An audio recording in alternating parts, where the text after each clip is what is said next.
What if I told you that modern MMA fighters are missing deadly combat techniques that were perfected over 1,300 years ago?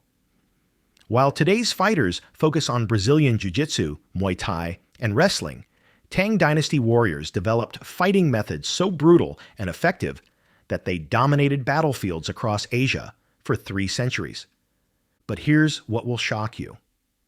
These ancient Chinese fighting techniques weren't designed for sport or entertainment. They were created for one purpose: to kill your opponent as quickly and efficiently as possible. And many of these methods are so devastating that they're completely banned in modern combat sports, not because they don't work, but because they work too well. I've spent months researching Tang Dynasty military manuals, archaeological evidence from ancient battlefields, and historical accounts of Tang warriors who used these techniques to conquer territories from Korea to Central Asia. What I discovered is a complete fighting system that's been lost to time, containing methods that would revolutionize modern combat if fighters knew about them. In this video, I'm going to reveal 15 Tang Dynasty fighting techniques that modern MMA fighters have never seen. We'll start with deceptive strikes that look like weakness before delivering devastating damage, then move to conditioning methods that turn your hands into weapons, and finish with grappling techniques so brutal they could end a fight in seconds.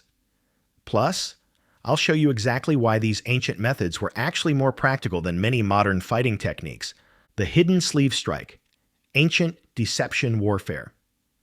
Let's start with the most psychologically devastating technique in the Tang Dynasty arsenal, the hidden sleeve strike. This wasn't just a fighting move. It was psychological warfare disguised as combat technique. Picture this. You're facing a Tang Dynasty warrior who appears injured. His left arm hangs limply, hidden inside the long flowing sleeve of his robe. He's backing away, seemingly defenseless. Every instinct tells you to press your advantage. But inside that sleeve, his hand grips a concealed weapon, maybe a short blade, weighted chain, or his fist positioned for a devastating strike. The weakness is completely fake. The retreating is calculated. The pleading is bait. Tang military manuals describe warriors practicing for months to make the deception look natural. They'd study how genuinely injured people moved, breathed, even how they held their bodies in pain. The goal was to trigger the opponent's predatory instincts. When the opponent moved in for what they thought was an easy kill, the Tang warrior would explode into action. The injured arm would whip out, delivering a strike to the throat, temple, or solar plexus before the opponent could react. Historical accounts describe single Tang warriors using this technique to defeat multiple opponents who thought they had an easy target. So that's technique 1, pure deception. But what if deception failed and you needed raw power? That's where Tang warriors developed conditioning methods that would horrify modern athletes. Iron sandpalm, turning hands into weapons. While modern fighters wrap their hands and wear gloves, Tang Dynasty warriors spent years conditioning their hands to become deadly weapons without any protection at all. Imagine the sound. Leather bags filled with iron sand, heated over fires until the metal was almost too hot to touch. The sharp crack of bare knuckles against burning sand. The metallic scent mixing with sweat and determination. Warriors would spend hours daily striking these bags, gradually building tolerance to both heat and impact. The heated iron sand created microfractures that healed stronger, while repetitive impact trained the nervous system to deliver maximum force without feeling pain. Even elite UFC strikers like Francis Ngannou or Derek Lewis rely on gloves and hand wraps. But imagine facing an opponent whose hands are so conditioned they don't need protection. And every strike has the impact of a hammer blow. Studies of Tang warrior remains show hand bones that were 40% denser than normal humans. Their knuckles were enlarged, finger bones thickened. These weren't just tough hands. They were literally weapons forged through years of conditioning. Here's something most people don't know. Tang warriors could actually control the temperature of their conditioned hands, making them burning hot or ice cold on command through specialized breathing techniques. But conditioned hands were useless if you couldn't get close enough to use them. That's why Tang warriors developed footwork that would make modern fighters look clumsy and predictable. Shadow step footwork, the art of invisible movement. Modern MMA fighters train footwork for the octagon, a flat, predictable surface with clear boundaries. Tang Dynasty warriors had to fight on battlefields with uneven terrain, obstacles, and multiple opponents. If you walked into the octagon using shadow step against someone like Israel Adesanya, here's what would happen. Adesanya would set up his usual distance management, but you'd be moving in diagonal angles that confuse depth perception. His strikes would miss by inches, his counters would hit empty air. The basic principle: never move in straight lines. Instead of linear, forward and back movement, Tang warriors moved in diagonal angles, sudden sideways shifts, and circular patterns that confused opponents' depth perception. Picture the battlefield: mud squelching underfoot, the clash of metal on metal, warriors appearing and disappearing like ghosts in the chaos. The shadow step allowed fighters to materialize from unexpected angles, strike, then vanish before counters could land. Opponents would become frustrated and disoriented, unable to predict where the next attack would come from. They'd start swinging wildly, wasting energy and creating openings.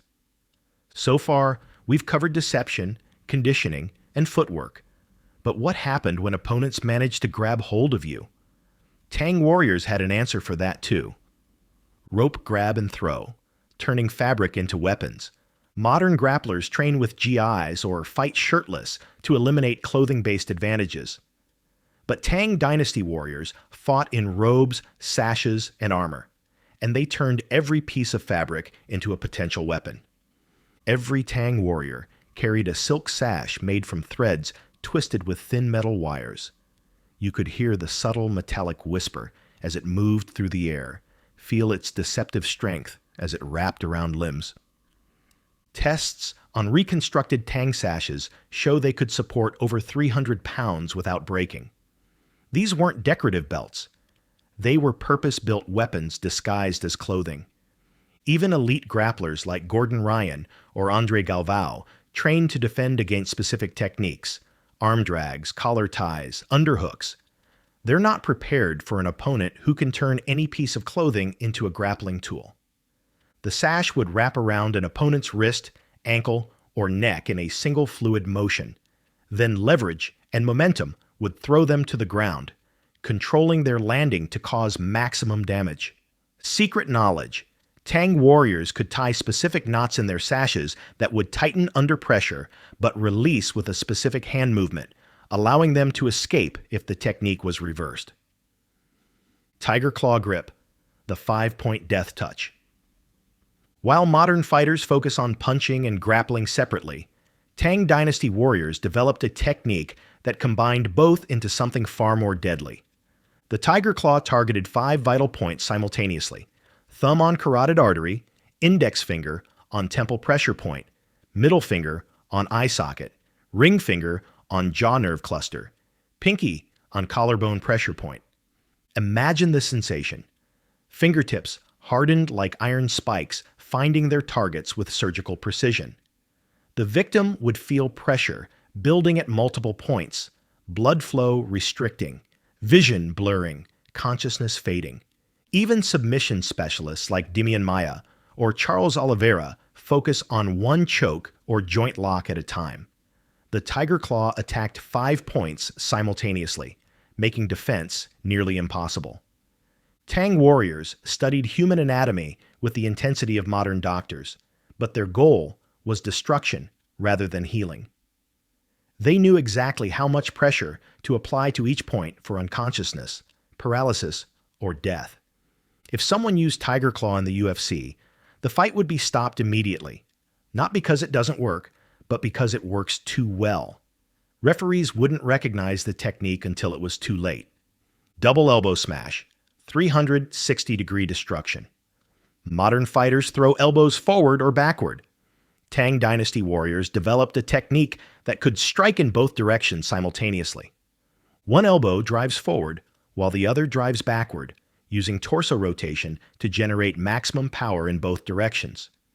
This allowed a single warrior to attack two opponents at once. Fighters like John Jones or Anderson Silva are known for creative elbow strikes, but they focus power in one direction at a time. The concept of generating equal force in opposite directions simultaneously goes against everything taught in conventional martial arts. In crowded, chaotic warfare conditions, traditional punches and kicks became impossible.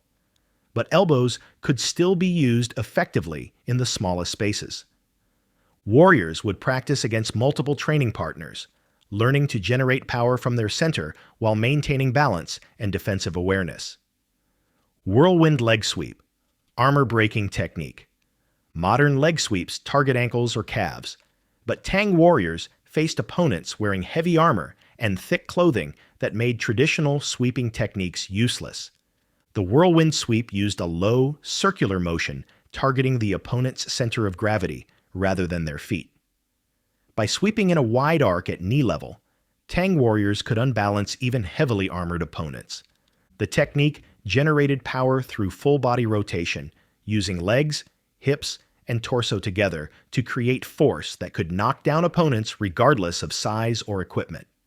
On uneven battlefield terrain, the whirlwind sweep was particularly effective because it worked with gravity and environmental obstacles, sweeping opponents into rocks, weapons, or other hazards.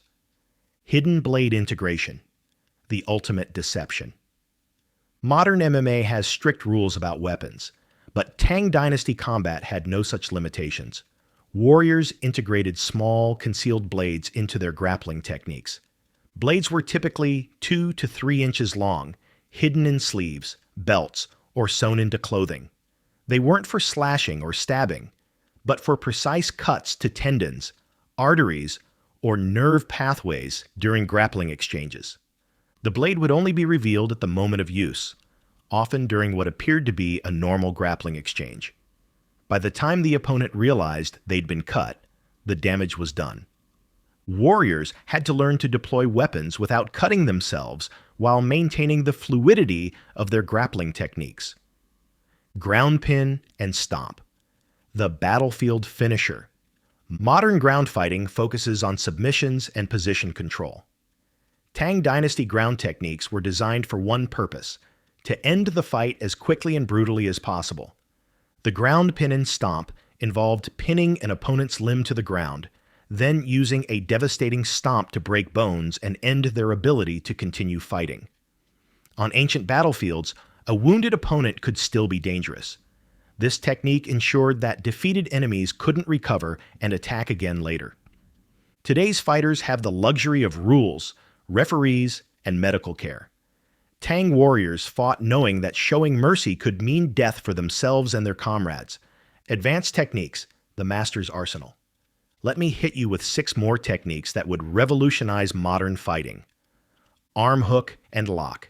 Use the opponent's own clothing to trap their arm and dislocate the elbow in one motion. Knee trap counter. Caught kicks at the shin and drove the knee sideways, ending mobility instantly. Shoulder bump strike.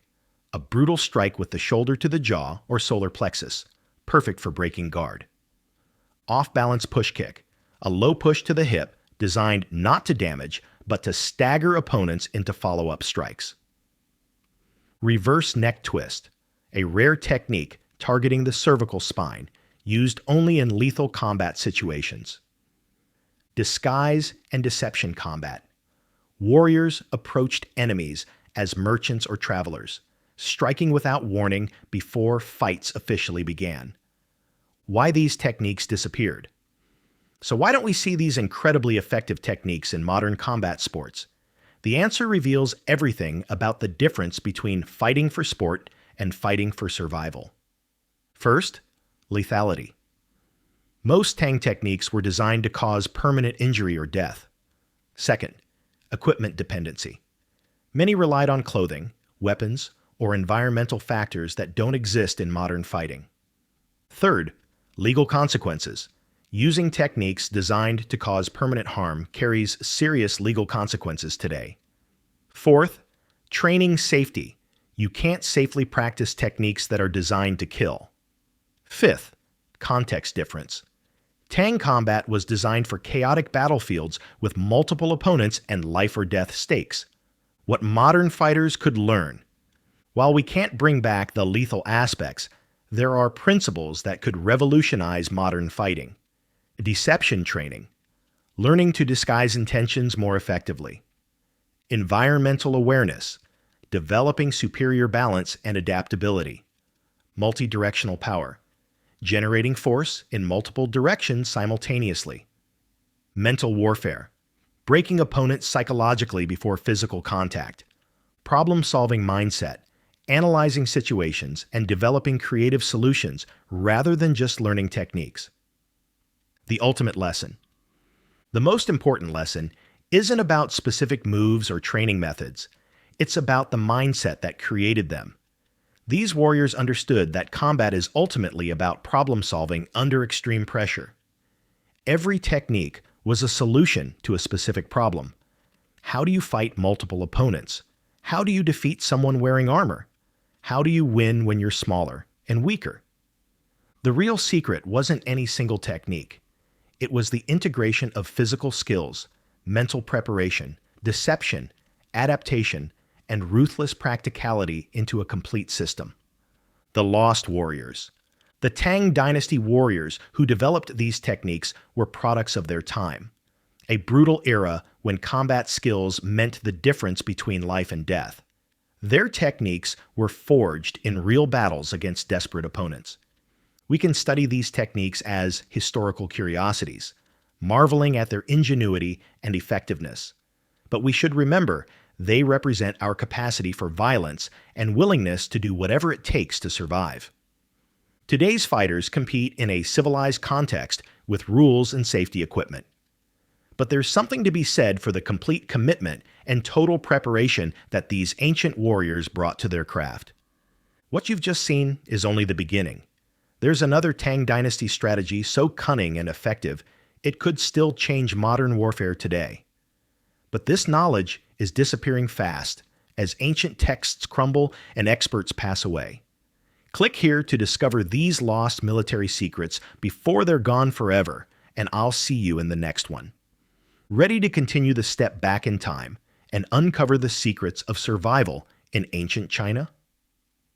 Hit like, subscribe, and ring the notification bell to stay updated on more fascinating history.